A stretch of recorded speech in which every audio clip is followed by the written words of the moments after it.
Welcome, everybody. This is the DVMUG Zoom meeting. It's Tuesday, May 28th, 2026. And we have a very special guest today. David Pogue is going to tell us about his new book. Well, it's been out for a month or so. Apple, the First 50 Years. So there it is. He's holding it up, and I will stop mine and I'll give it over to David. I'll stop mine, and you're good to go. Well, great. Thank you. Welcome, y'all. Yes, this is the book, Lift with the Knees, Not with the Back. It's very heavy. And I do have a little presentation here. So let's see if this works. Yep. Are you seeing the slide okay? Yep. All right. A couple times in these presentations, the slides have stopped advancing, so you got to tell me if that happened. Anyway, yeah, so I'm happy to say this is indeed Apple's 50th anniversary year, and this book appeared as an instant New York Times bestseller #6, which made me very happy because it took me 2 years and a lot of years off my life writing this thing. And, I don't feel too bad that it's down at #6 because if you look at 1 through 5, they all have something in common. They're all memoirs of hot Hollywood starlets. So if you got rid of those, especially the ones with titillating titles like Getting Naked and Stripped Down, if you get rid of those, that leaves me at #1. So, But I mean, I did learn something from this experience. Titles matter.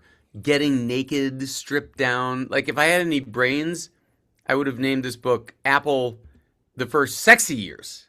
That would have done me better on the bestseller list. But anyway, but it's cool to be on the bestseller list. But what really moved me is the way, as soon as the book came out, people started taking pictures of their book and posting them on social media. Just hundreds and hundreds. I've never seen anything like it, and it was just so touching. This guy has a Mac museum at his house, and it's beautiful. And he bought 3 copies of the book. One so that he could have the cover of the book prominently on display on his museum.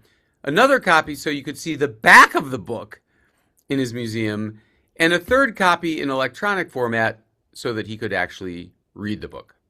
So deeply touched. The story of this book began 2 years ago. It was the Mac's 40th anniversary, and the Computer History Museum, which is this outfit in Mountain View, California, invited me to host a reunion of the living members of the team who created the Mac. So there's Bill Atkinson and Steve Capps and Andy Hertzfeld, Bruce Horn, and Susan Kerr on the right there. She hand drew all the original fonts and icons, pixel by pixel, and it was just an amazing night. It was laughter and tears and stories and a lot of PTSD, and the crowd just went nuts. It was like Woodstock. It was just an amazing thing. So a few nights later, my wife Nikki, that's Nikki, woke up in the middle of the night and shook me awake, and she's like, David, I had a dream. I had the best idea for a book. You should write a book about Apple's first 50 years. And I'm a little embarrassed to say I shut her down. I'm like, dude, you missed that. That's come and gone. Go back to sleep. And in the morning, I looked it up, though, and she was right. It was, in fact, 2 years away, April 2026, which is just about the right amount of time you need to write a 600-page book. So there's no photograph of the moment when Nikki woke me up on that fateful night. So I had ChatGPT take a stab at it. I look like I've had a heart attack there. This is how I know that AI will never take over humanity, the quality of this picture. But anyway, thus began an amazing journey. I interviewed 150 people for this book. There's Woz, co-founder of Apple, Steve Wozniak. There's Johnny Ive, who designed, the iPhone, iMac, iPod. There's John Sculley. He was the CEO for 10 years. Bill Atkinson, the creator of the graphic interface for the Mac. And that, I didn't know it at the time when I talked to him, but that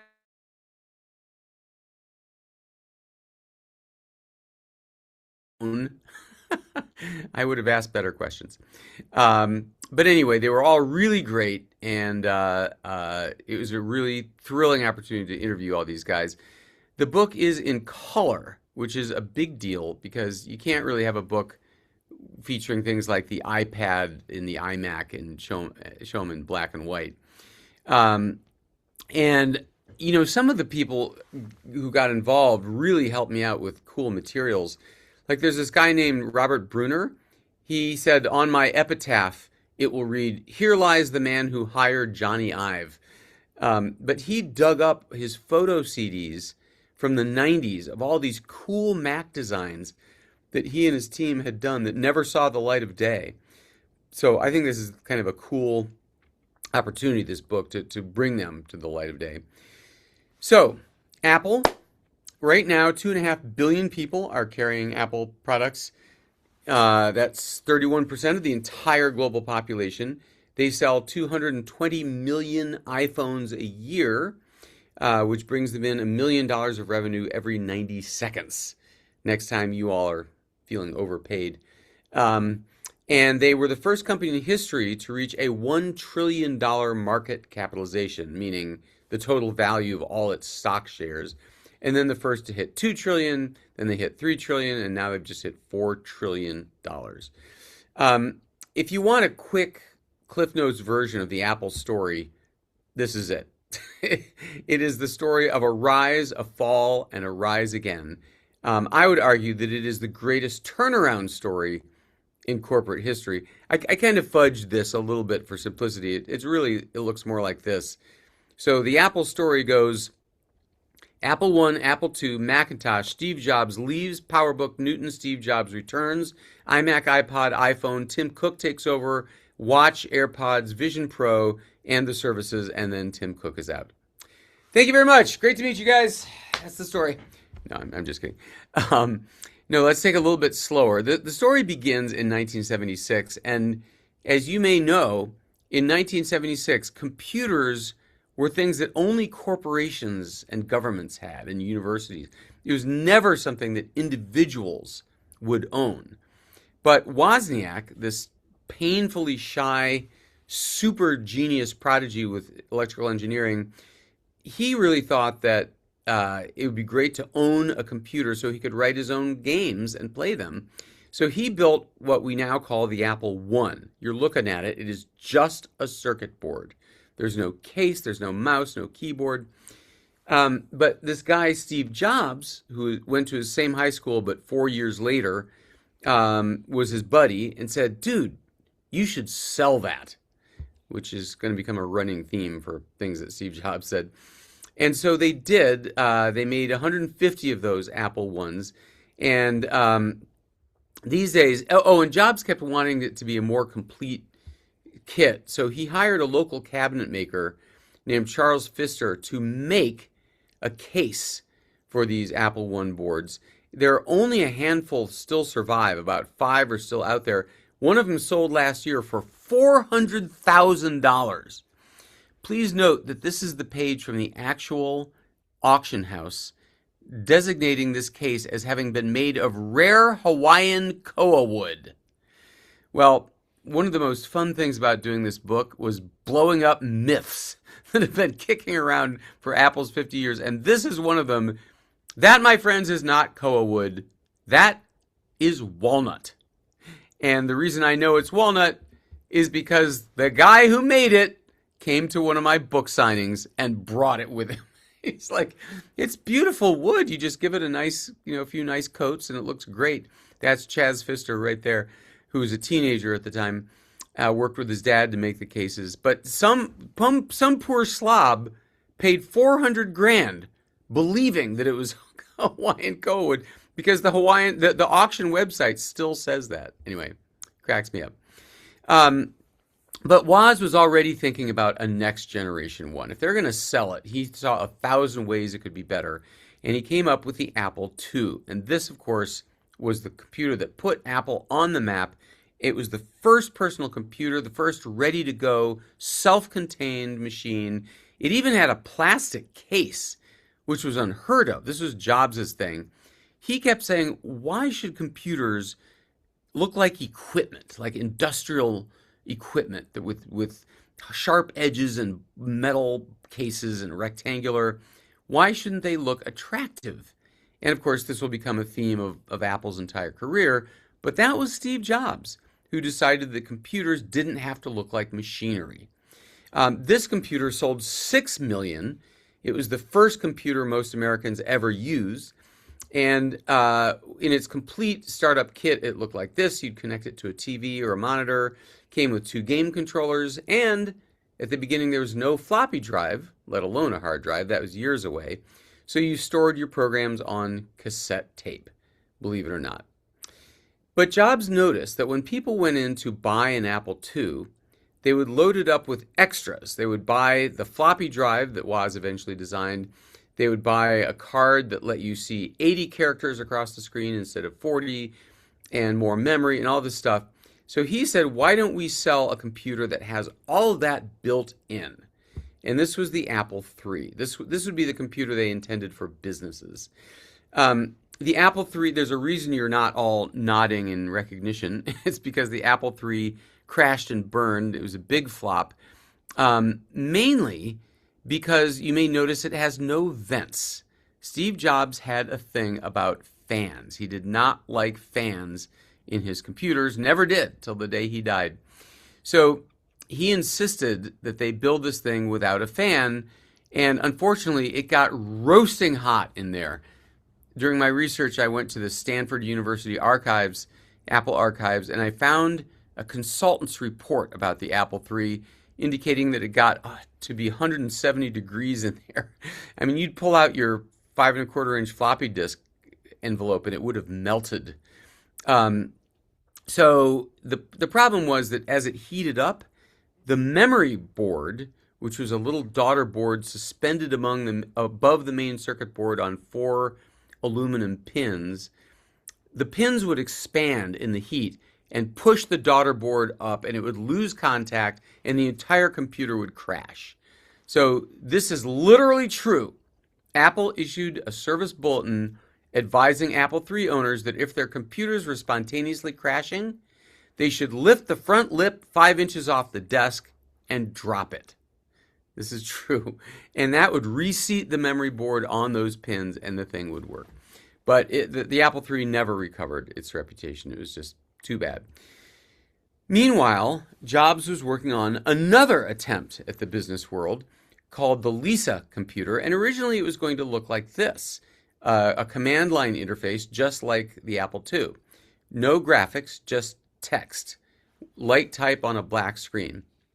But then came the famous visit to Xerox PARC, the Palo Alto Research Center, which was this think tank where they were working on the next generation of computing. And these guys, in addition to the laser printer and Ethernet, these guys came up in the 70s with the first graphic user interface. It was black type against white, just like a piece of paper, and there was a mouse, and there were graphics.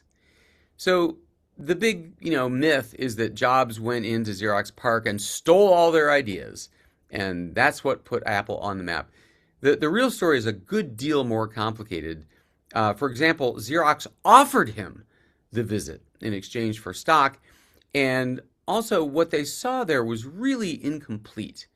Like, the mouse had 3 buttons, and each button did something different depending on where the cursor was. So they did one thing when you were over the scroll bar, they did another thing when you were over a window. Incredibly confusing. There were menus, as you can see on the right, but there was no menu bar. They were all shortcut menus, so you had to know that you were supposed to right-click and when. And there was no desktop. There was no icons and disk icons and trash and so on. So Jobs asked Bill Atkinson, this young genius programmer, if he could recreate and finish what Xerox had done, and that would be the Lisa computer. And so he did. He came up with this, which is the Lisa interface, but we now know this as basically the Mac and Windows and every computer that's ever existed. There's a menu bar, there's icons. I spent a day with Bill, um, and at the time I was interviewing him, neither he nor I knew that he had pancreatic cancer, and he died just 5 months later, which was really sad, but makes me really glad that I got to interview him when I did. Um, but he told me a few days, he called me at home a few days after the interview and said, "Oh, there's a story I forgot to tell you." And this may be my favorite story in the whole book. So, the one thing he couldn't pull off was the business about overlapping windows. So, you see this Peggy's Rose window with the rose. If you move that to one side, he remembered at Xerox you would immediately see what was hiding behind it. But when he did it, all he got was this ugly white flicker and a white rectangle. And he could not figure out, with so little memory and so little power, how Xerox had done that. And it took him weeks, and he eventually came up with a very technical scheme involving, storing the overlap region as a memory buffer or something. Anyway, so Jobs was like, "Hey, you did it, Bill. Good job, good job." And then a few weeks later, Bill Atkinson was at a nudist camp. Yes, this is a very Bill Atkinson thing to do. AI recreation here. And he's naked in the hot tub, and who joins him but this other guy from Xerox PARC? And he goes, "Oh my God, you're Bill Atkinson. You're the guy who got overlapping windows to work." And Atkinson says, "What are you talking about? I was just recreating what you guys had done at Xerox." And this guy goes, "No, we never solved that. We still haven't solved that. You solved that. You must have misremembered what you saw on your visit." And that is, in fact, what had happened. Bill only thought he'd seen it, but he hadn't really. So, as Bill put it to me, he's like, "David, it just goes to show you, if somebody tells you something is impossible, you just haven't thought about it enough." Anyway, great. I love that story. So the Lisa came out. It was incredibly advanced. It had multitasking. It had overlapping windows. It had preemptive multitasking, and it had memory protection, so that if one program crashed, it didn't take down the whole computer with it. It had a one-button mouse, floppy drive built in. It had a megabyte of memory, which was many times more than any rival computer. But all of this made it cost $10,000. So for that reason, this computer too flopped. So Steve Jobs at this point is 0 for 2, trying to come up with successors to the Apple II, which continued to support Apple and keep it alive. I don't know if you've heard this story, but in the end, Apple's accountant said that it was cheaper to take these unsold Lisas and dump them in a Utah landfill and crush them with bulldozers than it would be to donate them. The tax write-off was better. So that's what they did. And then a couple of years ago, this guy started a Kickstarter campaign to go back to the landfill and unearth the buried Lisas. He wanted $400,000 to create a reality TV show where they would excavate the buried Lisas. And I'm sorry to say, he did not reach $400,000. He got $85. He got one packer.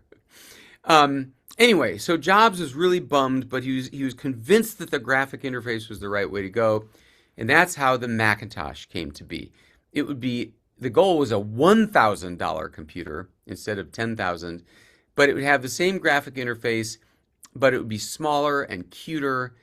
But to keep it that inexpensive, they had to cut back hard. This thing had an eighth of a megabyte of memory, 128K of memory. It was so memory constrained, it could barely run one program at a time. And like in Mac Write, I don't know if you guys remember, the longest document you could write was 10 pages. So it was really, it too flopped at the beginning because you couldn't expand it, you couldn't add more memory, and it just wasn't selling. Now Jobs was 0 for 3. And he had hired, but the one important thing about the Mac is this was the beginning of Jobs' true obsession with design. With the Mac, he would They had 100 different models of this design, and he would argue about the degree of angle of the bevel, and the shape of the keyboard caps and stuff like that. And he worried about the packaging, which everybody thought was absurd. Like, dude, people just throw these boxes away. And he's like, no, if it's an artistic product, the boxes should be art too. And of course, now we know people don't throw their Apple boxes away because they're so beautiful. So Jobs had hired a CEO, John Sculley, but as the Mac began crashing and burning, they began fighting. And it got so bad that it was a you versus me situation. And they took it to the board and said, one of us has to go. And they let Jobs go. They stripped him of all his responsibilities. They exiled him to an empty building across the street. And he soon after quit. And he was gone from Apple for 11 years. Now, people usually, when they talk or write about the Apple story, they usually kind of skip over those 11 years because there's no interesting Steve Jobs there. But actually, there were some important things that happened there. They did QuickTime during those years. They did speech recognition. And they changed laptops forever. So in 1990, the standard state of laptops was this. The keyboard was up against the front edge of the machine, which meant that the trackball had to hang off the edge. So all it took was one flight attendant coming through with a cart and bam, you'd lose your trackball. So Apple had one laptop. It was called the Macintosh Portable, and it wasn't. It was 17 pounds. It was like carrying a sewing machine. It too had the keyboard at the front edge because people were used to typewriters at the time, right? And typewriters had the keyboard against the front edge. Honestly, the only place this computer was in use where people didn't mind the weight was on the International Space Station. Because it weighed nothing. But one guy who had worked on the Portable was a systems integrator, not a designer, a systems integrator named John Krakauer. And it really bugged him that this thing failed so hard. This was another failed Macintosh. And he had this crazy idea, and this is important. He was not a designer. He did this completely illegally without telling his bosses after hours. He built a model of what he thought a better laptop design would be. What if we pushed the keyboard back up against the hinges? That way, you would have room for the trackball in the middle, built in, where you could reach it with both thumbs without lifting your hands from the keyboard, and you had palm rests now. It would be comfortable to type on wherever you were. And he had 45 people come in after hours to beta test this thing and try pounding on it. And Robert Brunner, the designer I mentioned earlier, everybody thought it looked really weird. Like, if you're used to traditional laptops, it looked like something was wrong. But Brunner thought it was great, and he took that idea and turned it into the PowerBook. And this, of course, is what turned Apple's fortunes around for good, because they sold $1 billion worth of PowerBooks in the first year. And do you know what? There has never been a laptop in history made by any company since that didn't have Krakauer's design. And for revolutionizing the shape of laptops forever, they gave John Krakauer a $1,000 check. During the 11 years, Apple fell into redundancy and fiefdoms and backstabbing. By 1996, they were selling 50 different Mac models, and they had 12 different ad agencies. And all these ad messages were competing. They had like different messages. So while Jobs was away, he had started Next, and he'd started Pixar, and he'd started a family. By many accounts, he was a mellower person, less likely to rip you apart in front of your colleagues.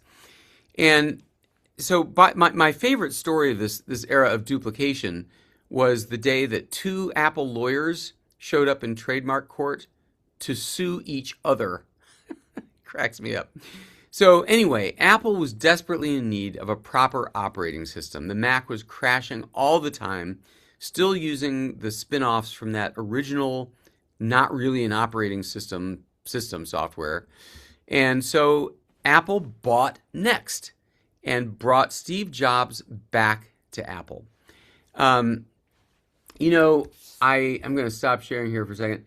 I don't know if you know this about me, but I was not always a technology guy. I used to be a Broadway musician. I was a conductor and arranger.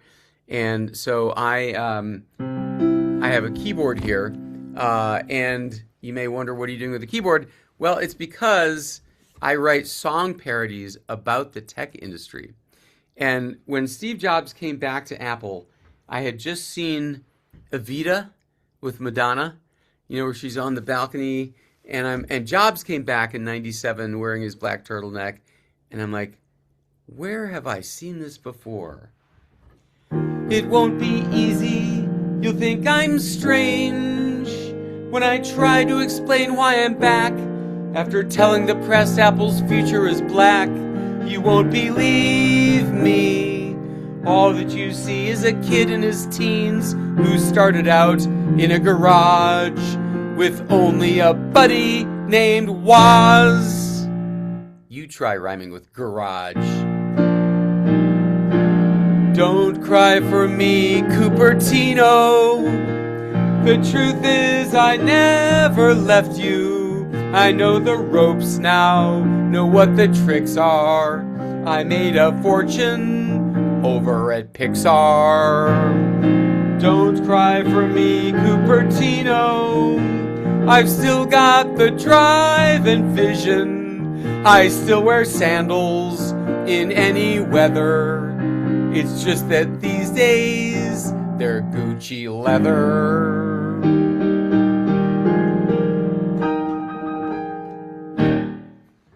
Anyway, so thank you. That's what the keyboard's doing here. Okay, so, yes, I'm checking the comments. Yes, there is a more detailed story about how Sun Remarketing, they were the one. Yeah, okay, we'll talk about that later. Anyway, sharing again. Go back to the keynote. Okay, so Jobs said 50 Mac models is too many. We are going to reduce our total product line down to 4 machines. And this was a really radical thing. I mean, there were hundreds of engineers who were working on these 50 Mac models, and they were furious that Jobs was basically shutting down their passion projects. But Jobs argued, look, if there's only 4 machines, then we can put our top engineers on every single one of them. And we're also going to eliminate all those ad agencies except for one. We are going to have one ad, and you know what it was.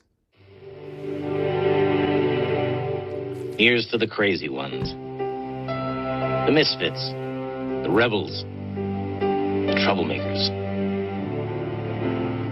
Because the people who are crazy enough to think they can change the world are the ones who do.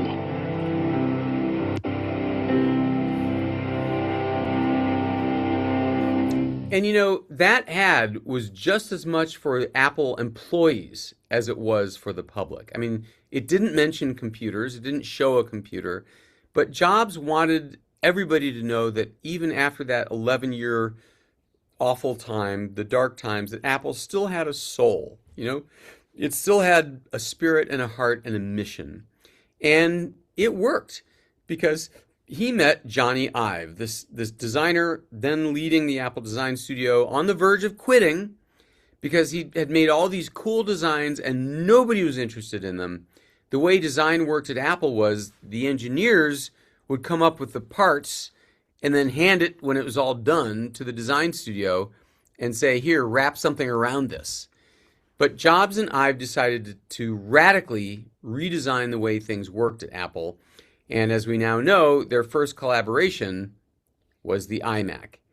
And this really blows me away. Like, if you're the new CEO of Apple and you've had 4 massive flops in a row, you failed with the Apple III, with the Lisa, with the Macintosh, with the Next computer, all of them failed, would you bet everything on a computer this weird?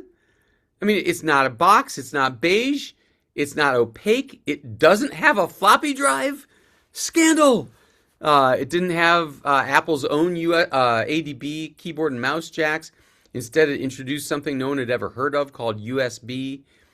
And yet, incredibly, it became the best-selling computer in history. They sold 3 million iMacs in the first couple of years.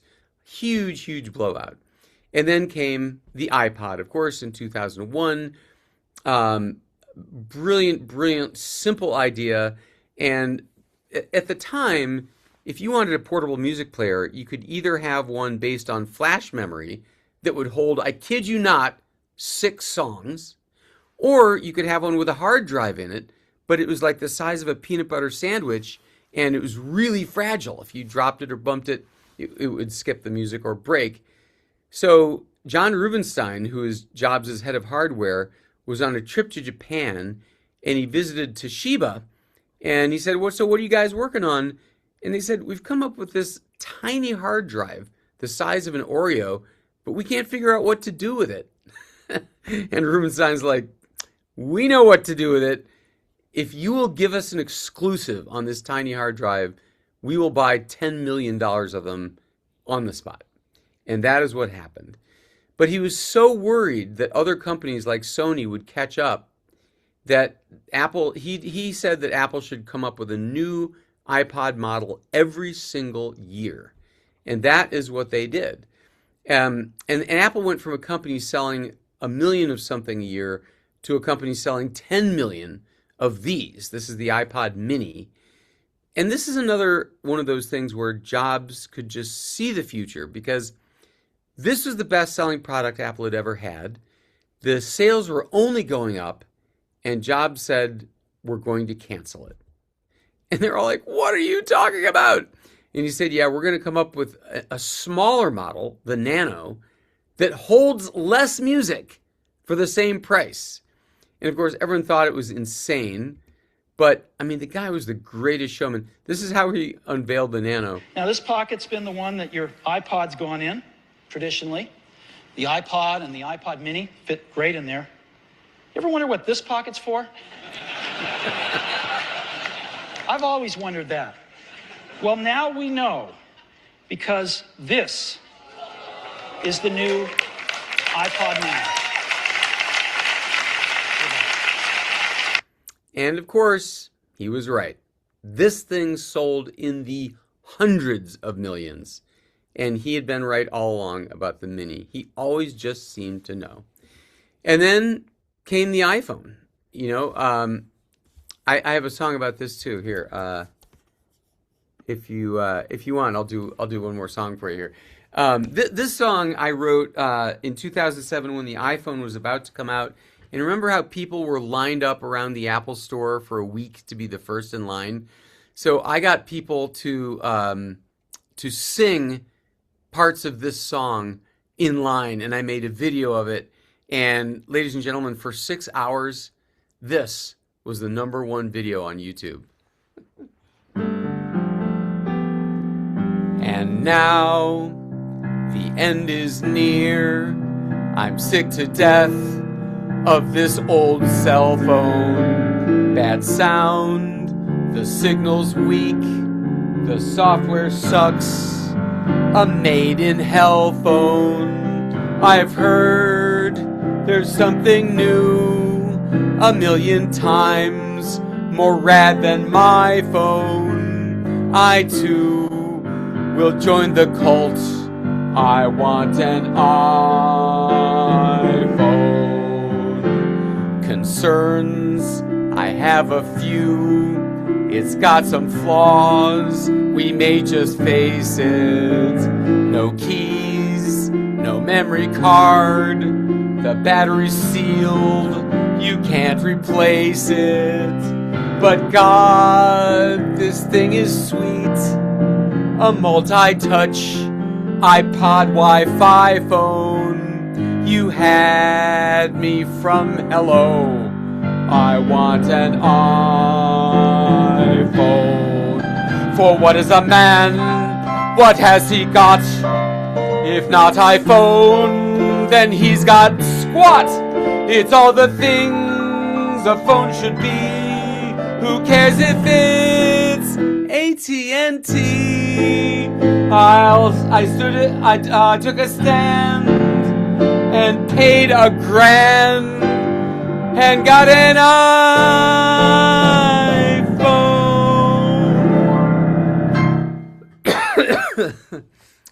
Thank you. Thank you so much. All right. Where were we? So the iPhone, believe it or not, was not a hit in the first year because it had no app. Sorry. I forgot one important story.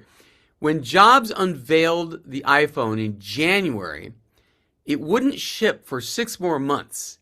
And at the time, it had a plastic screen, not glass. And after the demo, he pulled it out of his pocket, and the plastic had gotten scratched from his keys. So he announced to his team, okay, we're going to switch out plastic for glass. We're going to have a glass screen in 6 months. And people lost their minds. His team was like, what are you talking about? Dude, we've already ordered the parts. We've set up the factory line. And besides, we tried glass. Remember, it shatters, it cracks, it breaks. And he said, no, we're going to find a glass that won't shatter. So he sat down with the CEO of Corning, which is this big maker of industrial glass, a guy named Wendell Weeks. And he said, what do you got in the way of glass that won't crack or scratch? And the answer was nothing. There's nothing like that. And Jobs, you've heard of his reality distortion field, right? He can convince anyone of anything. So he's telling Wendell Weeks, like, surely you've got something. And he's like, well, like 40 years ago, we had this special industrial glass that we used for racing car windshields. But, we don't make that anymore. And Jobs like, well, get a factory up and running and resurrect it. You're going to make that for the iPhone. And Weeks is like, dude, I can't do that in 6 months. And Jobs said, yeah, you can. If you put your mind to it, you can. And I'm sure you know the end of the story. They did it. It was called Gorilla Glass. And that is how the iPhone happened. However, the iPhone came with only 16 apps. And you could not expand that. There were no games. There were no banking apps. There was no Uber, Lyft, Airbnb, DoorDash. None of that. Because there was no app store. So this guy, Scott Forstall, he was the head of software. He tried to persuade Jobs that they should do an app store where anybody could write apps for the phone. And Jobs was adamantly against it. He always opposed opening up the Mac, the iPod, the iPhone. He thought that, amateurs like us would pollute the beauty of his work with bad apps. So this is a story I'd never heard anyone tell before. Scott Forstall told me that Jobs said, all right, here's what we're going to do. You and I are going to sit down this weekend and we're going to make a list of every app anyone could ever think of. And then we're going to hire an army of developers, of programmers. I'll give you a blank check, and Apple will write every app in the world. That's what he suggested. So Forstall said, okay, sure, Steve. And he went back to his team and said, all right, guys, start working on an app store because he knew this was never going to work. And sure enough, a year later, Jobs changed his mind and the app store was already underway. So then that's when things really took off. This is the device that changed Apple, that changed us, that changed society, led to whole new industries, and led to screen time, isolation, depression, all the bad stuff we know about its effects on kids and us. Once again, they kept up with it. They tried to do another iPhone every single year, and they've kept up with that. Steve Jobs died of a rare form of pancreatic cancer in 2011. And again, with this business of seeing the future, he chose as his successor a man who is the least like Steve Jobs of anyone in history. Tim Cook is quiet and introverted and shy and doesn't raise his voice. And he's not a product guy. Like by his own admission, he's a nuts and bolts logistics guy, dollars and cents. And, in all the years, sorry, I forgot to mention, when Jobs died, all the Apple stores worldwide turned off the Apple logo to honor his passing. And the interesting thing about that is those Apple logo lights do not have off switches. They're intended to remain on forever. So this involved the store managers climbing up on ladders and unplugging the power source. Really kind of moving. So since 2011, in the 15 years that Tim Cook ran Apple, that pattern of a new blockbuster product every roughly 3 years that Jobs had maintained, that's over. Like, we had the Apple Watch, we had the Vision Pro, and we had the car. Yes, Apple worked for 10 years on a self-driving electric car designed by Johnny Ive. They spent $10 billion trying to make this work.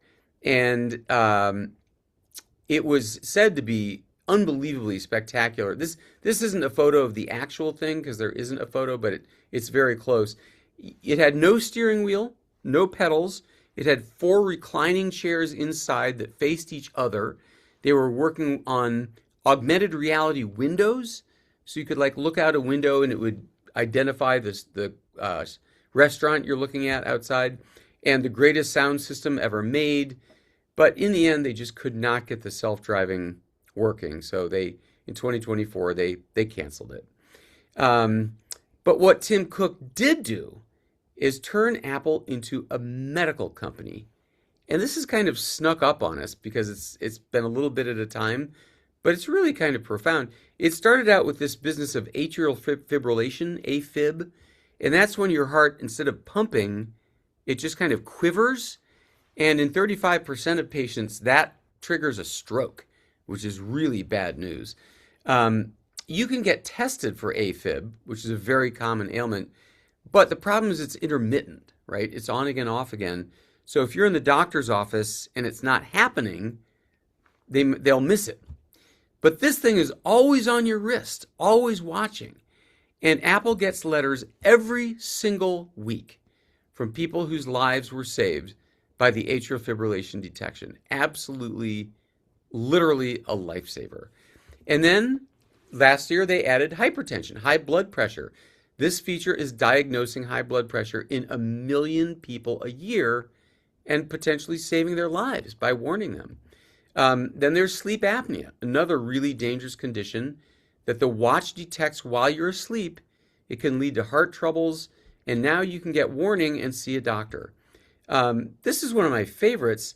While you sleep, the watch is looking at 5 bodily metrics: your heart rate, your breathing rate, your skin temperature, your blood oxygen level, and your stages of sleep.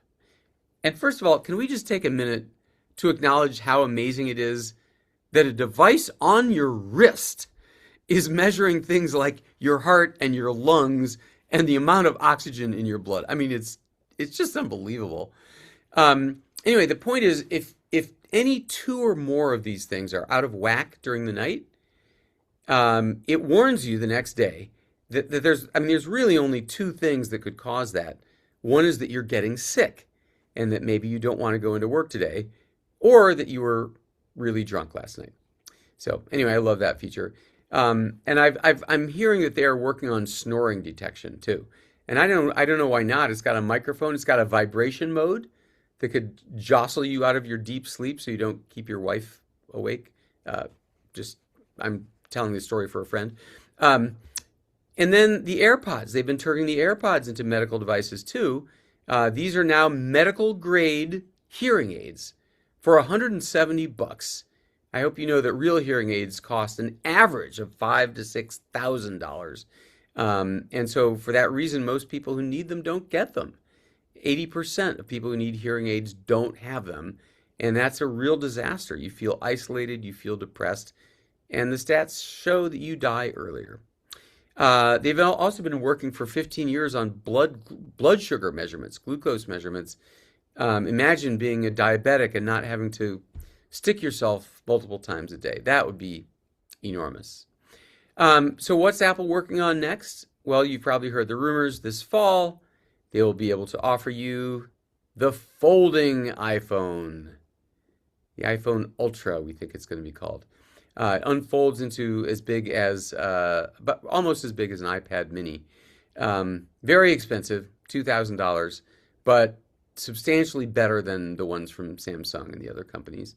And, of course, they're working on smart glasses, just like the ones you see here from Meta and Google.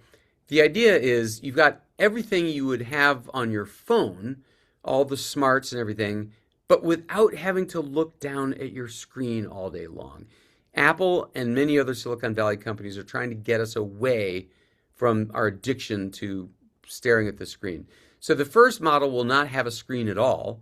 It will just communicate with you by audio.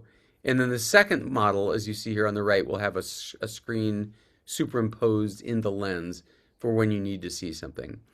One of the things that I really wanted to do with the book was to track in what ways is Apple still Apple? What are the through lines? What missions have never changed from the day Apple was founded?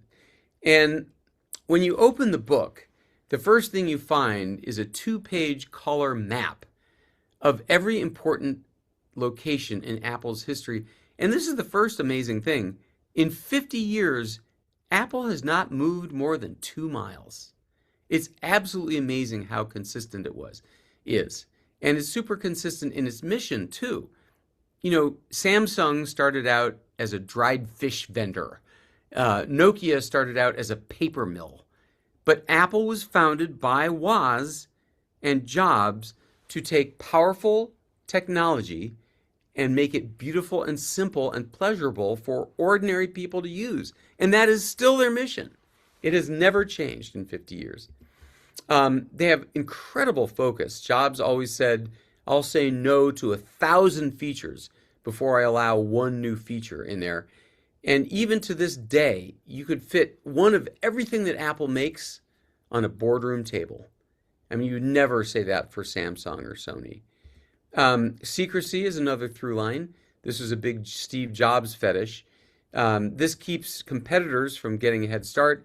And it also means that if they develop a product that doesn't see the light of day, you don't hear about it and they don't get embarrassed. And rounded rectangles is another through line that I love. Every single thing that Apple makes, the watch, the phone, the cleaning cloth, the laptop, the monitors, the trackpad, the keys, the power adapter, they all have rounded corners because that's what Jobs loved. And beauty. Jobs' fascination with making machines beautiful has led to some absolutely gorgeous works of art. And that's not just the outsides. That even pertains to the insides, which in the early days, people thought that was ridiculous. Like, Jobs, no one is going to see the inside of this thing. Why do you care? And he would tell the story of his dad, who was a carpenter and a mechanic, who would always say, just because the back of the dresser is going to spend its life up against a wall doesn't mean we use cheaper wood for the back. And, you know, Johnny Ive explained it to me like this. He said, you sense care even if you can't see care. In other words, if everyone involved with one of these products sweats over the perfection and the layout of every element, then by the time you open the result, even if you can't see what they did, you'll feel like somebody really cared. So there you have the first 50 years. But I have one more thing for you. I have a final song that I wrote just for this book tour. And with great apologies to Pharrell, I'll do this grand finale for you. Here we go. It might seem crazy what I'm about to say. Apple at 50, almost to the day. Are you a real fan? How do you know? There are clues, baby, here we go. Because it's Apple. Clap along if you feel machines should be made with hearts. Because it's Apple. Clap along if you feel like aluminum is art.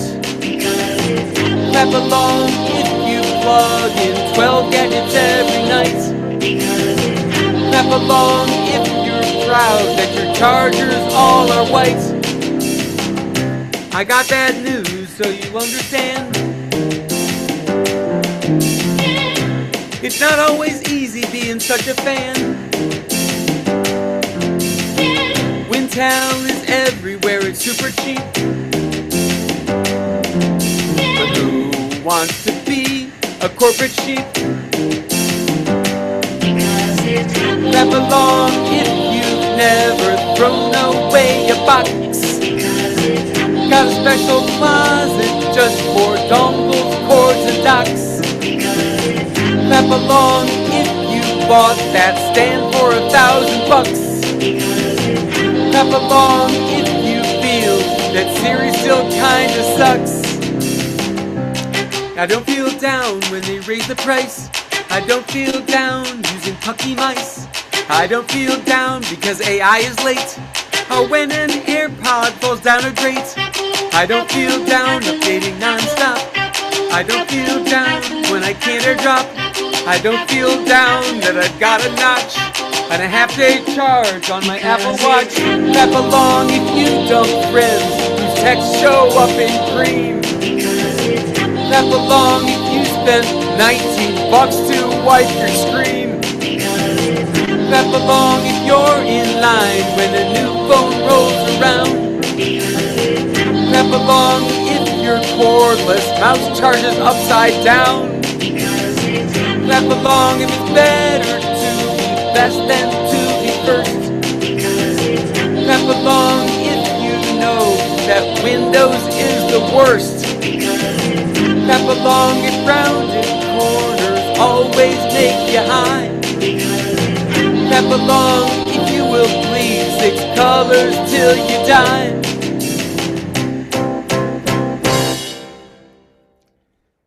Woohoo!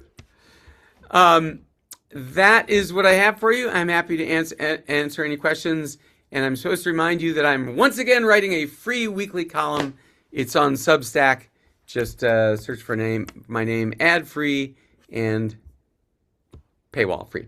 Anyway, thanks for listening in.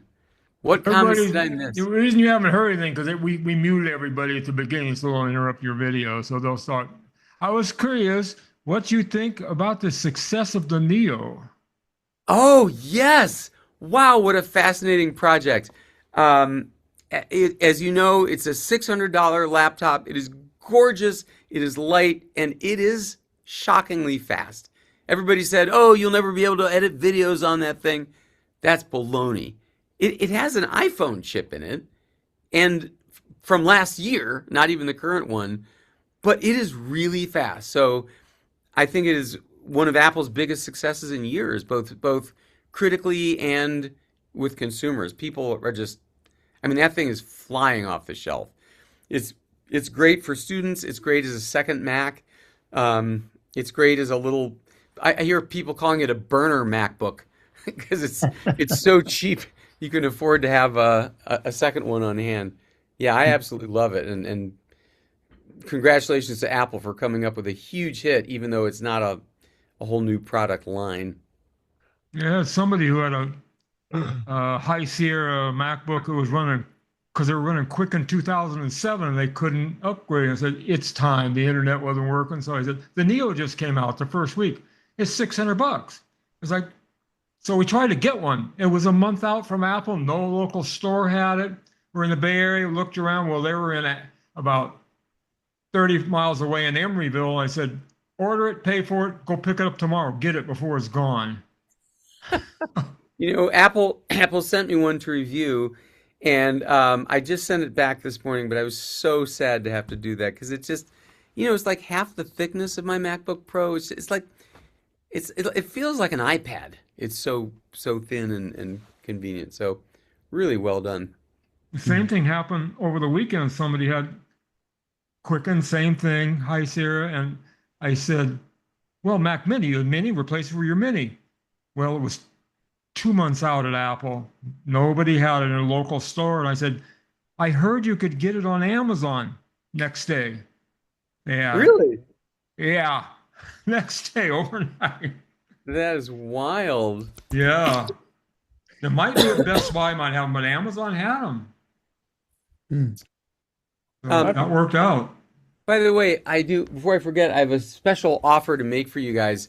If any of you wind up getting the book, I can't be there at each of your homes to autograph it. But what I will do for free is I have these, they call them book plates. They're glorified stickers. And I will hand custom autograph it for you and mail it to you. And you can just stick it inside your book and pretend I was there. So you can get an autographed book for free. So all you do is just email me your address. It's that pogue@me.com address I just showed you. Pogue@me.com. I want to mention, David, that Hey, Rick, shortly nice after you started, 38 people were watching, and they still are. So, good show. job. Number is Thank now you. 38. The 38 few, the proud, the ones who Yeah. know. Right. I'd like to ask a question, if I might. Yes, sir, Rick. Can you prognosticate as to how the new guy is going to do at Apple? Since he's a hardware guy, are we going back to the Jobs days, do you think? That is a wonderful question. In many ways, John Turnus is like Tim Cook. He is also a very quiet, self-contained, thoughtful guy, and very logistics oriented. But the point you're making is the key to this, which is unlike Tim Cook, John Turnus is a product guy. So he's been on hand for every Mac model since the iPad, every Apple model since the iPad. So and also, here's a little something that tells you about his judgment. Internally, he fought against both the Vision Pro and the car. So I think that probably means that he's got a good sense of things because those both did not do well. So I actually am pretty optimistic. A lot hangs on what happens on June 8th, a couple weeks away. Apple is finally going to unveil its new AI strategy with Siri, a new Siri. And I mean, if they can get that right, then they'll put it in the AirPods and the watch and the phone and home devices and doorbells and all kinds of things. So that was really something that happened under Tim Cook. But if Turnus is good with nuts and bolts and pricing, good with products and product design, and has good common sense for what the people will want, I think that bodes well. Terrific. Very good. What do you think they've done that increases Suri's chances of being right this time? That's a really profound point. So everyone's like, Apple's late with AI. Google has it, Microsoft has it, Facebook has it. Where's Apple? The latest stats show that artificial intelligence like ChatGPT and Google give you wrong answers a third of the time. A third of the time. Can you imagine a company like Apple putting out a product that works only 2/3 of the time? Like it's a tough problem for Apple to face because they're not that kind of company. They do not have standards that low. So, and early on they were bitten by it. I don't know if you remember when the AI Apple news summaries started reporting false headlines, and they had to quickly yank that off the market. So it's a tough problem for them to be in. And I don't know if you've noticed this, though, that they are trying so far to do AI in an ethical, well-meaning, safe way. So I'll give you a couple of examples. AI on the phone or the Mac will summarize a piece of writing or will change the style of a piece of writing, but it will not write for you because Apple doesn't want its AI to be used for kids to cheat. They don't want people using it to write their Huckleberry Finn essays for them. There's that little app that makes images for you, the Image Playground, but everything it does, they look like kind of like cartoons. Why? Because Apple doesn't want to be in the business of letting people create deep fakes, images of real people doing things they never did or said. That's another problem with AI, and Apple is cleverly stepping around it. And of course, they're maintaining your privacy through this whole chain, which no other company is doing. So Apple has been trying to do AI the right way, and it has very definitely cost them a couple of years. But man, if they can pull it off in June, that'll be the big win. Hmm. Don't do it first, do it better. Yeah, there you go. That's a long term. And by the way, that thing, I sometimes hear people say, Apple's thing is to wait out the first round so that its competitors get the arrows in their back. They watch the competitors make all the mistakes. That actually isn't true. So Phil Schiller, who's the global head of marketing for decades, told me that they would love to be first. It's their favorite thing to be first. It's just that their standards are about what's releasable are a lot higher than other companies. They don't release it until they think it's really good. And usually that means that they're late to the game. But of course, as we've seen, they usually win. But it's an I have interesting. another question. Yeah. It's kind of a trick question. How many NDAs have you signed about the upcoming WWDC? 0. Apple Oh, would okay. never tell a journalist, NDA or not, they would never let you in. Okay. early on. So, yeah. I was just thinking maybe you might know something about a release and you'd say, well, I signed 5 NDAs and give me an idea. Nice try. Yeah, no, I don't know anything more than you do. There's this guy at Bloomberg named Mark Gurman. Oh, yeah. He's like the leak whisperer. And he's had so many leaks that are right. That's how we know about the folding phone. That's how we know about the glasses. So I should mention that Apple had nothing to do with this book. So I wanted this to be an independent book so that I could write about the hits as well as the misses. I wanted to be able to criticize Apple where it was deserved. And for a long time, I was really worried about, how am I going to fill in the last 15 years of the story? Because Apple has a rule that current employees, executives, and designers are not allowed to speak to the press. They don't speak to journalists. And that was going to be like, I was looking at 200 pages being blank if I didn't solve this problem.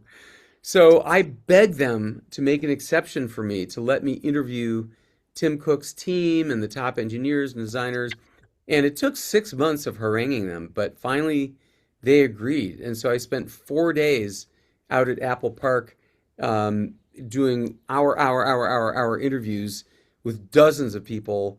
I haven't told anyone else this story, but I'll tell you. So there was a PR person in the room for these interviews, and they said, if one of our people says something, we reserve the right to strike it from the record. And I'm like, well, okay.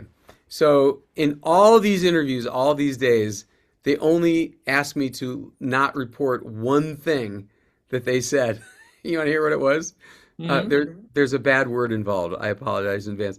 It was John Williams, who's the head of hardware engineering until December, who said when he was first hired by Steve Jobs said, you should come and join us at Apple. We're about to enter consumer electronics, which was a famous way to lose your shirt. And John Williams said, he said, and I thought to myself, dude, you don't know what the fuck you're doing. So PR asked me if I would not use the F word. Yeah. Wow. Very good. Dot, dot, dot. Dot, dot, dot. Exactly. Any thoughts on any crazy things that might be coming up at all, or any comments about that you might know about iOS 27 and Mac OS 27, aside from the Siri thing? Yeah. in addition to the Siri thing. In addition, yeah, the word on the 27 thing is that it's nothing but a fix release. So all the things that we don't like about liquid glass, all the bugs, all the little things that just need tweaking, that it's mostly about just making it great. Not a lot of new stuff because really the Siri is the new stuff, Yeah. the AI stuff. So, and I'm happy with that. I don't need a whole new OS every single year. Um, but yeah, I've heard that about the OS, and I've heard a couple of weird things that they're side projects that they're working on. One of them is the doorbell stuff, a super smart doorbell, like a Ring doorbell, and another one they're fooling around with is a robotic uh, arm with a screen on it that you talk to like it's Siri, but it follows you as you move around the room. I mean, it sits on a table, but it's on a swiveling arm. It seems super weird, and I'm not sure that's going to be for real. There's a Chinese car that's got something like that in it. I Yep. think it's a Zeekr, and Those, it It's sounds like it's designed an for extension of an Alexa. oh wow. I think it's designed for the kitchen. So while someone is moving around from place to place, they still have access to the ingredients and the instructions. Fair enough. I just don't know if it's like an iPhone level revolutionary idea. One other question, with the impact of all of these data centers going in and the skyrocketing prices of hard drives, scarcity of some of them, and memory, how's this going to impact the whole industry? How are the price of things going to affect the Yeah, industry? how are they going to Um, stay competitive? yeah, not good. I mean, that's why they're saying. I mean, as you know, iPhones went from 900 to 1,000. So, I mean, they're passing it along. And this new phone, I mean, they're saying $2,000 or more. So, I mean, what Apple does have up its sleeve though is those services. So from what I understand, the Neo they were able to release so inexpensively because they'll sell so many. It's an on-ramp to millions of people for the services. Really. iCloud and Apple Music and all that stuff, Apple TV. So in some ways, Apple is shielded from the prices of components because the services are so unbelievably profitable. 75% profit margin. How do you like that? I love it. I got stock. Like inkjet printers, they give them to you for free if they thought you'd take them because they don't make any money on them. It's all made on the ink. That's exactly right. Yeah. The razor blade theory. Yep. I heard that the Neo is in trouble because it's based on obsoleted chips, and they're going to have to start up that chip production all over again to continue making the Neo. Wow. I hadn't heard that. Is there are you hearing that there's It a was problem? it was based on binned chips, which Apple was no longer going to use in anything, and they've used all of those up, and the demand is still there. Oh, wow. That's wild. That's happened before. There was a it's a really frightening story from the Lisa days. So as John Scully was trying to figure out how to salvage the Lisa problem, he got the engineers to make it capable of running Mac software. Of course, there are hundreds of Mac programs available, and they rebranded it as the Mac XL. And the idea was they were going to sell off their last few thousand Lisas under the name Mac SL, never dreaming that it would be a mega hit. Well, it was a mega hit, and they had no more parts. They had stopped fabricating the parts. So all of a sudden, they created this wall of demand, and they had no Lisas to sell, and it was a smoking wreck at the time. Wow. Sun remarketing. Shall we tell the Sun remarketing story? Please So do. As you noted, Bill, I raced through this part of the story because I I know. was trying to tell 50 years of history in an hour. But yeah, so there's this guy. Do you remember his name? Um, anyway, he had this brilliant idea. As Apple was abandoning the Lisa, he knew what a genius machine it really was. He would repair them, he would fix them, and he would buy from Apple on consignment of the unsold Lisas.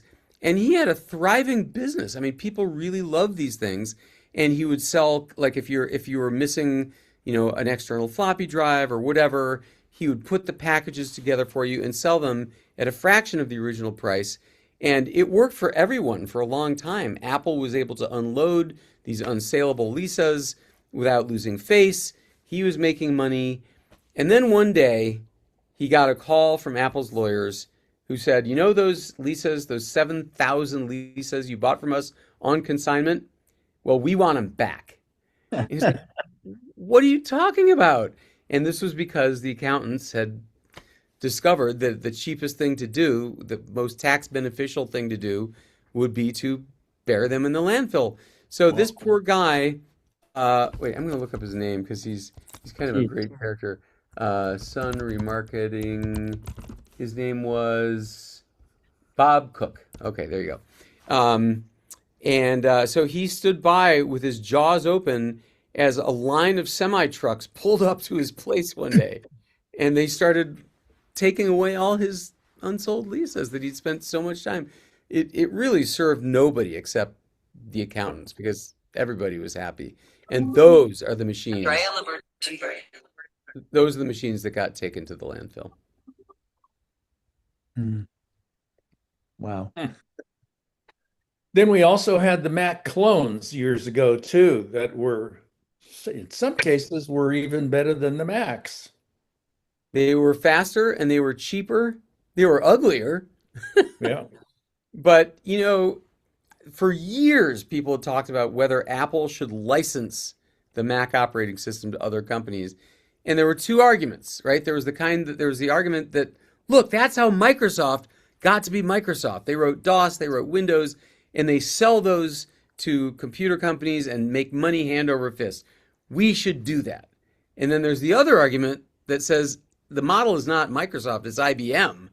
IBM makes the hardware, and they are having their lunch eaten by the clone makers who make cheaper, junkier ones, and so you don't need to buy the computer from. So the question was, is Apple more like Microsoft, a software company, or is it more like IBM, a hardware company?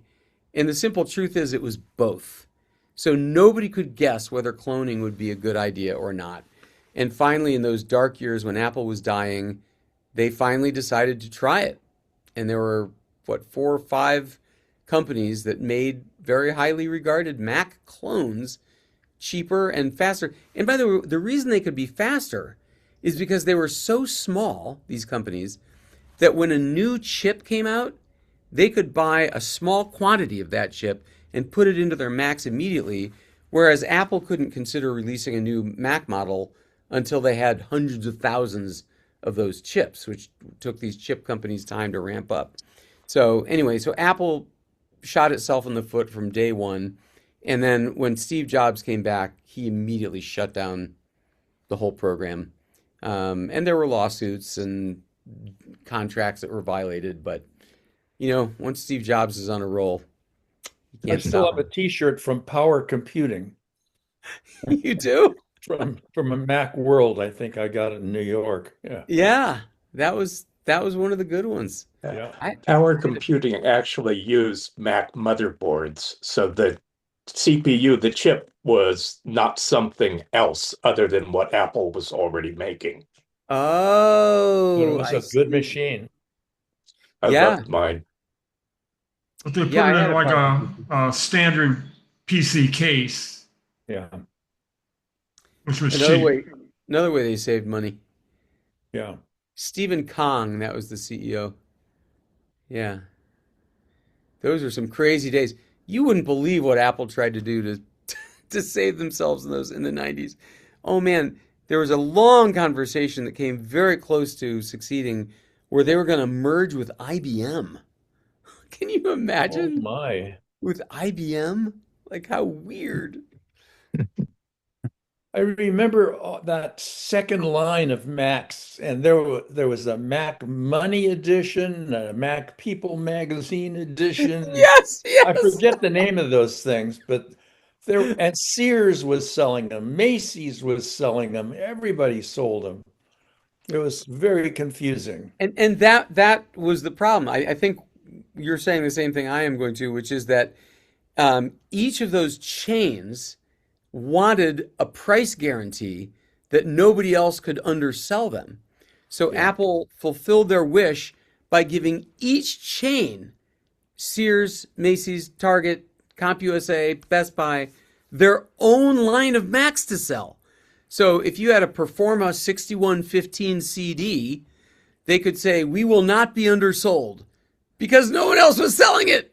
Yeah. It's just an absolute disaster. Yeah. I interviewed the guy who ran the Apple customer service during that time. He's like, can you imagine what it was like for us to do quality assurance and tech support for 60 different machines, each with tiny differences? Like this one came with Quicken, this one had a faster modem, but that was the only difference. It's just a disaster. Yeah. Wow. They got that model from the hi-fi business, which I was in back in the day. Every store would have its own model number, so somebody couldn't say, like you said, you can't compare because nobody else has that model because same machine with a different number on it, basically. Yep. Horrible business model. Absolutely horrible. Mattresses are the same way today. What is? Mattresses. Oh, mattresses. Yes, that's right. That's right. It's the mattress model. Yeah. Marketing people. So you're not all in the valley, right? You're all over the place.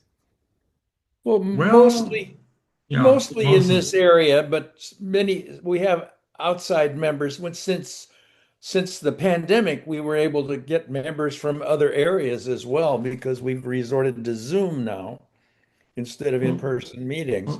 But Some people who primarily, moved away, then when the pandemic came, we started having Zoom meetings like we did once a week. And those people who moved away, we recruited them. Hey, you don't need to be here. So we've been doing them every week since then on Zoom. We get That's way more than amazing. people we get in person. Well, I'm so happy that you're still there, and I'm so happy that I found you. You know, my entire career, I owe to a user group. It's true. I moved to New York after graduating from college. I wanted to do the Broadway thing, and so I got a part-time job working for NYMUG, the New York Mac User Group.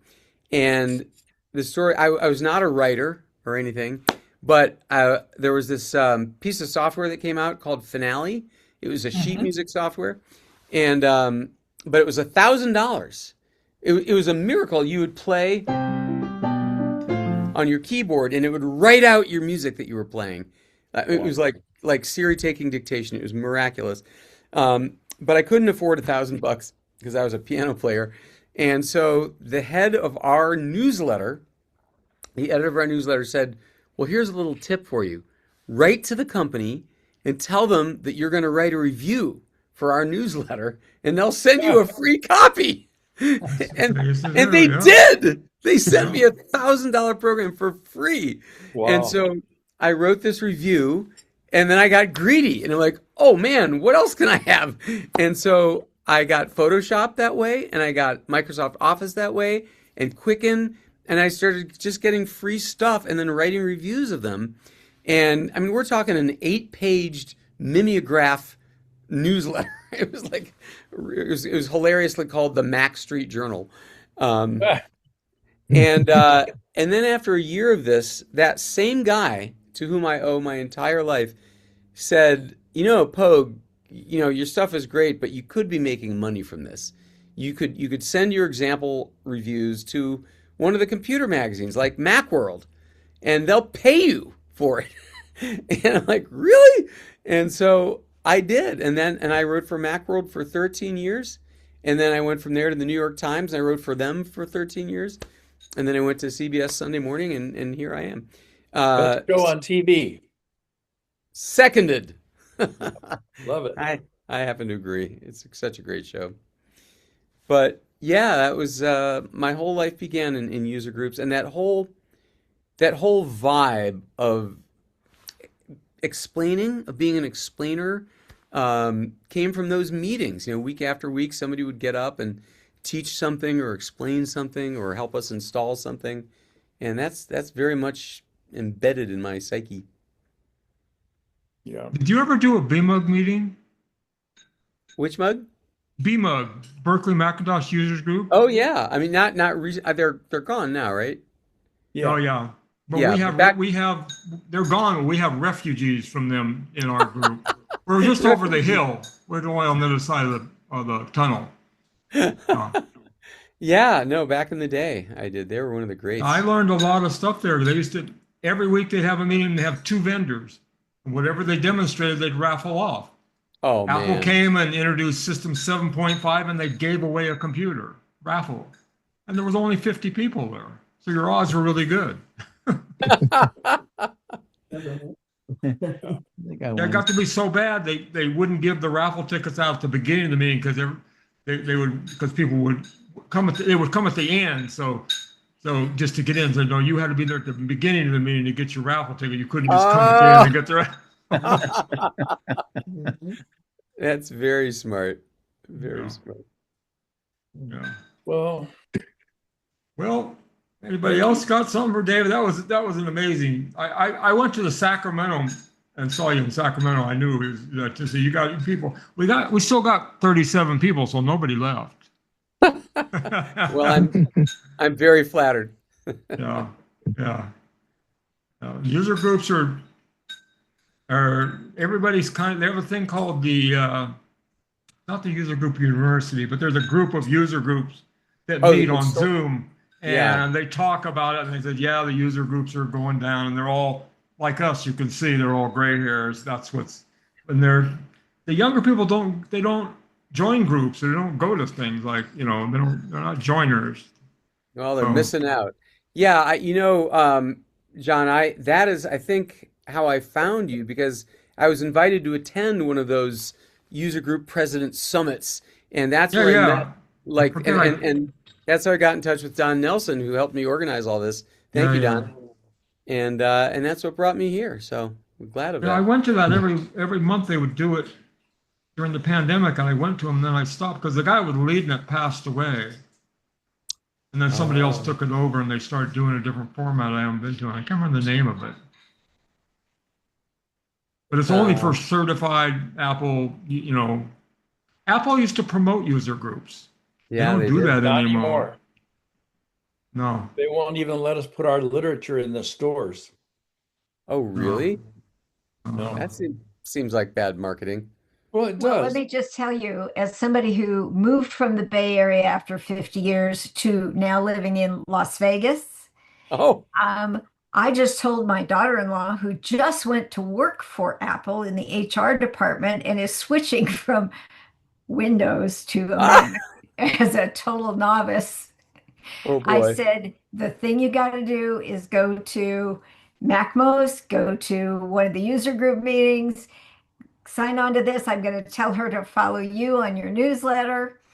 We spread the word about this stuff to our friends, and the internet doesn't have walls that divide us like the miles do. So, we can all join in, and I get to see my pals here every week. That's fantastic. So some of you guys remember Julie from when she was local? Sure, Yeah, yeah. She I used to was a sure, be, pain in the butt, wasn't I? yeah. absolutely. Yeah, And I still ask when I have questions. So, we still That's have fantastic. we still have an old-fashioned BBS, which was actually part of BMUG, and they used to coordinate with us. And do you remember the Boston Computer Society? Yeah, The I was Mac there. division of them is still around, called Virtual Harbor, and the two of us are the only ones left on this BBS. And Oh, really? Yep. people have been in there for 25 years. They've been talking to each other. There are not a lot of them, but they're still hanging. We That's invited some of amazing. them to come. I don't know. I don't know that any of them came or not. Yeah, we invited them, but I didn't see them show up. Yeah. Well, it's late in the East, So, Yeah. of course, you know that, don't you, Dave? It's Yeah. coming up on 7:30. Yeah. Yeah. Yeah. Well, The only Margaret, user group I know thank that's you so doing much. well, they said that Villages in Florida, because that's Oh, all retired. That's our demographic. They're I doing I very well. I went there. I did a book tour stop at the Villages. Yeah. They have not they have 900 members in their Mac Yeah. user group. Yeah. Wow. Yeah. That is They're a doing the best. Yeah. huge community. That place is surreal. You guys know about this, the Villages? It's now 170,000 people, and they're building 40,000 more homes right now. And it's all owned by one family. Like I said, well, who's the mayor? What's the governing body? And it's like, it's that guy. Like he's the decider on every issue there. And people used to just get around on golf carts because it's 50 square miles now. Now golf carts are too slow if you have an appointment on the other side of the 50 miles. But yeah, I gave this talk live there, and that was unforgettable. Huh. Yeah, Well, we have a small community here called Rossmore outside of Walnut Creek, and it's got 10,000 people in a gated community. Oh wow. Yeah. And 1,000 members of the computer club. There's Really? one of them right there just spoke up. Yeah. There's another one here. There you go. Wow. Yeah. Well, Yeah. maybe I should hit them up. yeah. Really? Jerry Hornick is the guy to talk to. Oh, There really? you should absolutely You hit should. them up. Well, if They're you a think they're a PC group. They're not a Mac group. oh, I They see. merged. They're a multi. Well, They do there's both. both. They do both. Yeah. You have to work on that. I have to say, I'm the one that got them started with the Mac. There's Really? Jennifer. That's the former president of the Rossmore Mac user group. Jennifer was the Mac virus. Well, they wouldn't let a Mac people be in there at all. I had to go to the head of Rossmore, the governing man. Yeah. I said, we should have a Mac. All I want to do is help people 1 day a week for 2 hours. And I had to write a letter. I had to do all the stuff. And they said, okay. The president's name was Les. And I went in there and with 2 hours, and I had my laptop, and I was available. And 2 people came in. He had a chain across the front of the room. Oh my He God. only let one person come in at a time. Oh, And so I complained, and the president of Rossmore came and brought a chair from a neighboring room and put it in next to me and said, you can have 2 people. And after that, I said, I cannot anymore be president of this club. I think we should join. And so Rona is still president, and she accepted all of our members into her PC group, and it's together to this day. Wow. Well, thank you for the pioneering actions. Jennifer. Oh, I was mad. And that idea of spending 2 hours to help people has expanded to 2 2-hour periods every day of the week, where volunteers from the computer club sit and will answer questions, help people, help them print out documents and things like that. That's amazing. We have a computer center now with half a dozen computers, a couple of Macs, mostly PCs. Well, that's what I had, but there were no Macs in there. It was all PCs. Yeah. Yeah. That's the true spirit of user groups right there. And we do house calls for people who have problems that relate to their house rather than something they can carry in. So yeah, it's quite an operation. And that was the beginning of my career while I was doing the theater thing in New York. On the side, I would make house calls to, well, some of my clients were famous. Mia Farrow, Carly Simon, Harry Connick Jr. Yeah, I would go over there and help them troubleshoot their Macs and get them started. I'll tell you one story. One of my favorite. Oh, sorry, Jan.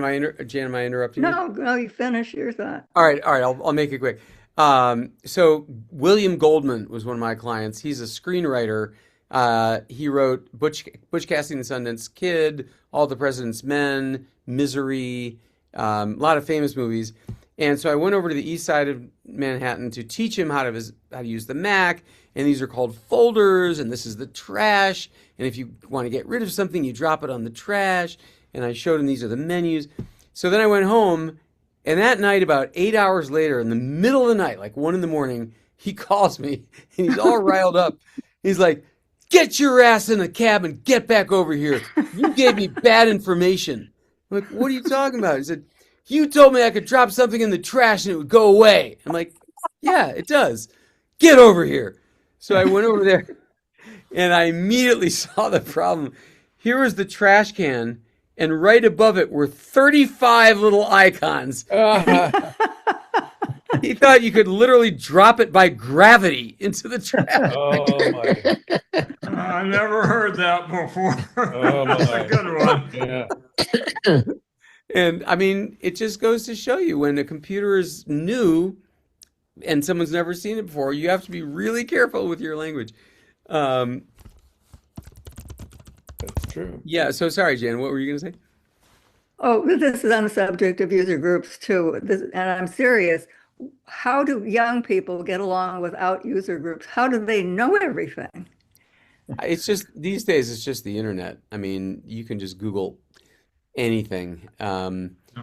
You know, for many years, I earned most of my living by writing computer books, right? I did the Dummies books. I did Macs for Dummies. Yeah. This one just came out, by the way. This is my new one, Magic for Dummies. It's got magic tricks in it. Oh my goodness. It's true. I did seven of the Dummies books. And then I started my own series called the Missing Manual series. Yeah. Yep. There was Mac OS Sierra, the Missing Manual, and so on, iPhone. And then about 5 years ago, the publisher just shut all those down. They're like, nobody buys computer books anymore. They just look it up on YouTube or Google. Yeah. Mm. Mike, you had a question? Mike, You're muted, Mike. Yeah. Unmute yourself, Mike. Sorry. There you go. I was just going to mention to Jan, a lot of the kids, they have a much larger social circle. You know, we may come into contact with 15, 20 people a day. If they're in school, one guy learns something, he tells somebody else, information spreads geometrically. And they're way far ahead of that, you know. There's so many problems that come up, and I don't know whether it's me or Apple's lousy programming on some of the new things. But you get 20, 30 people here on a Tuesday, they get that in a class, and multiply that by 6 or 8 classes, plus after school activities, this and everything else. And just, like I said, if you got a problem, one of them have already heard it. They're just ahead of us. I think you're right. There's a lot of this sort of osmosis learning. Somebody will see someone doing something like, "How'd you do that?" And exactly. I tell a story. I used to be a bartender, and that was a thing. That's how I got into teaching classes and stuff, because customers would come in with a phone. I'd said, "Oh, this guy showed me this." "Oh, really?" And then somebody sitting down there was, "Hey, show me," you know. And so pretty soon, you know, it's just kind of that same network thing, except all of my students were drinking, you know. But it was the same thing as in being in school. You just got a big social circle, and everybody's looking at, you know, I hate to use the phrase monkey see, monkey do. And they're all going, "Oh, that's how it's done. That's how it's done." Have you Could seen they this? remember what you told them after they got home? Not necessarily, but they came in the next day and asked me again. So I got to tell you about this experience I had yesterday with Apple tech support. So my wife got a new Apple Watch, and she was trying to set it up so that it looked and worked the same as her old one, which was like 7 generations old. And I'm going to share my screen to show you this, because this is amazing. So she was trying to set up, they call them complications. Yeah. These Yes. little doodads around like your batteries thing or the weather or the, the whatever. Each little data bit is called a complication. And you set that up on the watch, on the phone in this screen, right? It's a list. What do you want in the top left? What do you want in the top right, right? But weirdly, when she clicked that, the choices of complications were very limited. She couldn't put in her timers, for example. And like she'd always had timers on her old one, so she really didn't know why it wasn't working. So finally and I couldn't figure it out either. I tried them on my watch, and the same exact watch face had the same options. So we called Apple tech support, and you get this voice that says, "Hi, I'm Apple's new AI customer service rep." Oh my God. Bang. Yeah. But it says, "Please describe in as much detail as you like what problem you're having." And I'm like, all right, let's humor it. It's like, my wife got a new Apple Watch. She's trying to install the watch face called Infograph, but on the screen that lists the different complications she can add, she's only got a few of them. The ones she used to have aren't there. And I'm like, there's no way it's going to make sense of this. It's just too weird a problem. And it goes, I understand. You're not seeing the usual complication options you had on your old watch. Like, wow. And then it goes, I think I can help you with that. Are there any in particular that you're missing? And I said, yeah, we're missing the timer one. And it goes, go to your list of applications list on the watch and see if you have the timers app. If you don't have the app, you won't have the complication. Like, Right. what? Right. So we looked, and you know what we saw? There was the timers app, but it was a progress circle filling in. It was downloading because it was a brand new watch. Yeah. If we had just waited 20 more minutes, it would have all worked. But the AI thing was incredible. I mean, who's ever gotten such a tweaky question successfully answered by AI? It's amazing. It bodes well for Siri. Yeah. Can I it jump does. here with a question or actually a statement? Yeah. By For, Apple's entry-level support. They don't answer it either. Oh, okay. Go ahead, Evelyn. For Mr. Pogue. My husband was brand new with the company back in Massachusetts where we were living, and they were going to send us to Poland. They handed me a PowerBook 160, which of course I had never seen before, gave me 1 hour of lesson. I went to the bookstore before getting on the airplane and bought Macs for Dummies. They loaded it with FileMaker Pro. They loaded it with Microsoft Word. We were in several countries all the time. It was amazing. I learned everything from Macs for Dummies. It was just a wonderful experience. And we were over in Eastern Europe for 12 years. That's amazing. Thank you. You made my night. Thank you. I'm so happy to PowerBook hear that. 160 Wow. and 1 hour of instruction. And a really good dummies book. Yeah. Thank you for that story. It makes my heart warm. Well, I I used to think we go need- to all the Mac seminar things, and we met several times, and I did ask you some questions then, Oh, okay. early on. I hope I was helpful and You answered polite. them all. Okay. That's fantastic. Yeah. Well, it's probably getting close to your dinner time back there, and we've taken a lot of your time. So I'm not the president or anything, but I think maybe we ought to let you go have supper. Well, thank you so much, you guys. I had so much fun, and I'm so glad I found you, and so glad you came out tonight. So Well, thank thank you. you. We'll see Thank you on you. CBS. Great way to All spend an 37 afternoon. people, Bravo. 37 I am people the are still president, here. and I want Yeah. to thank you for joining us. Thank you. It's my pleasure. Thank you again, guys. All right. Great fun. All right. Have a good night. Bye. Okay, we're going to end the recording for that. If you want, we can hang around and do a little Q&A, but this will be a standalone for the, so I'll stop that. Probably where social was? hour would be better, more Yeah, appropriate. or whatever. How do I Yeah. stop the recording? Stop the He's recording. terrific. Stop recording.